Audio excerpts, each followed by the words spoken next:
चले बस सिरसा से बड़ी खबर की तो राहुल गांधी की भारत जोड़ो यात्रा पर दिग्विजय का बड़ा बयान।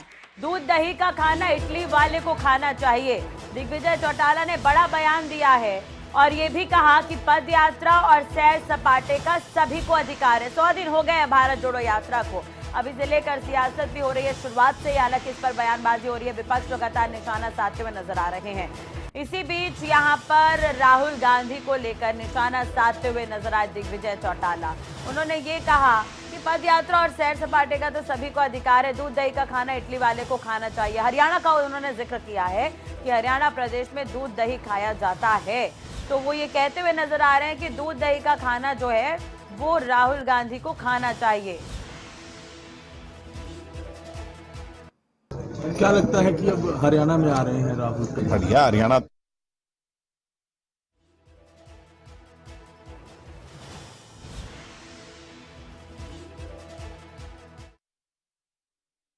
क्या लगता है कि अब हरियाणा में आ रहे हैं राहुल? बढ़िया, हरियाणा तो दूध दही का खाना वो हमारा हरियाणा, इटली वाले को हरियाणा के वो थोड़ा बहुत खाना चाहिए, उसको पता चलना चाहिए। क्या लगता है कि अब हरियाणा में आ रहे हैं राहुल? बढ़िया, हरियाणा तो दूध दही का खाना वो हमारा हरियाणा, इटली वाले को हरियाणा के वो थोड़ा बहुत खाना चाहिए, उसको पता चलना। कांग्रेस प्रवक्ता केवल ढींगरा जी हमारे साथ जुड़ चुके हैं।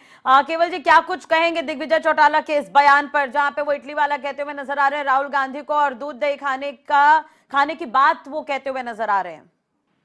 बिल्कुल, देखिए, राहुल गांधी तो उनका जन्म ही भारत का है और ही इज ए भारतवासी, और इस पे कटाक्ष करना इन लोगों की आदत है। ये किसी तरफ तो कहते हैं कि हम भाजपा के एजेंट नहीं है, और यहाँ पे भाजपा के एजेंट बन के बात कर रहे हैं। जिस तरह से भाजपा की भाषा है उसी तरह से जेजेपी की भाषा है। लेकिन जहां तक दूध दही के खाने की बात है तो वो तो पहले भी खाते हैं और अब भी खाएंगे। हरियाणा जो है बिल्कुल एनसीआर का क्षेत्र है, दिल्ली के साथ लगता हुआ, तो दूध दही का खाना तो हमारा बल्कि पूरे हरियाणा का पूरे देश के अंदर है, इस चीज को माना जाता। तो दूध दही का खाना तो वो खाते ही हैं और खाएंगे भी, इसमें क्या दिक्कत है।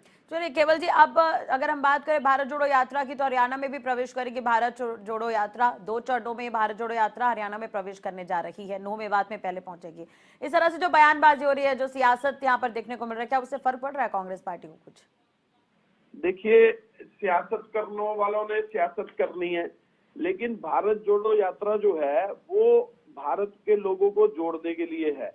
जिस तरह से हिंदुओं को आपस में तोड़ने का काम भारतीय जनता पार्टी की सरकार ने, जब से मोदी जी प्रधानमंत्री बने हैं, इन्होंने शुरू कर दिया, तो ये हमारे जो हिंदू हैं, हमारे जो देश के पूरे भारतवासी है, उनको ये तोड़ रहे हैं, हम जोड़ रहे हैं। तो इसके लिए जो राहुल गांधी जी ने अपनी मुहिम उठाई और वो पैदल यात्रा कर रहे हैं, इनको भी उसमें शामिल होना चाहिए।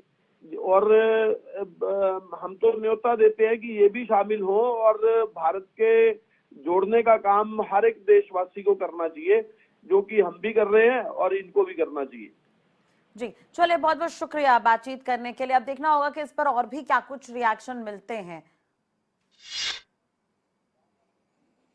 सिरसा से एक और बड़ी खबर है। दिग्विजय चौटाला ने कार्यकर्ताओं से मुलाकात की। एक बार फिर से 5100 रुपए बुढ़ापा पेंशन करने को लेकर उन्होंने बयान दिया है। बड़ा बयान इस बार उन्होंने दिया है। ये भी कहा कि जेजेपी के पास 46 विधायक होते तो बुढ़ापा पेंशन 5100 रुपए अब तक हो जाती।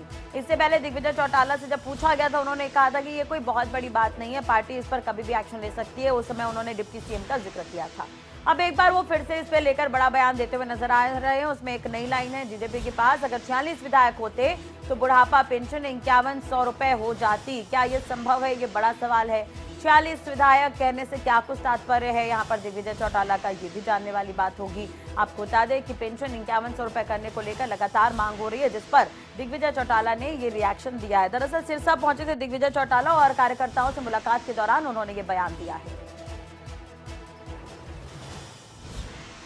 बुजुर्गों का हमारा जो दर्द है, पीड़ा है हमारे बुजुर्गों की, वो हमारे मन की टीस बन करके जब तक हमें जगाए नहीं रखेगी, हमारी लौ को जो है उसको और ज़्यादा वो नहीं कर रखेगी, तो फिर हमारा इन पदों पर रहने का कोई फ़ायदा नहीं। वो टीस रहनी चाहिए और उसके लिए, उस मिशन की तरफ आगे बढ़ने के लिए समय समय पर आपको वो याद आता रहना चाहिए। तो देखिए कि हमारी जो स्ट्रेंथ है वो सिर्फ 10 की है।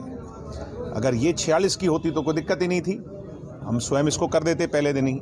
मगर बीजेपी के साथ मिलकर के अभी भी हम इसको 5वें साल में 5100 तक ले जाएंगे, मुझे पूरी है।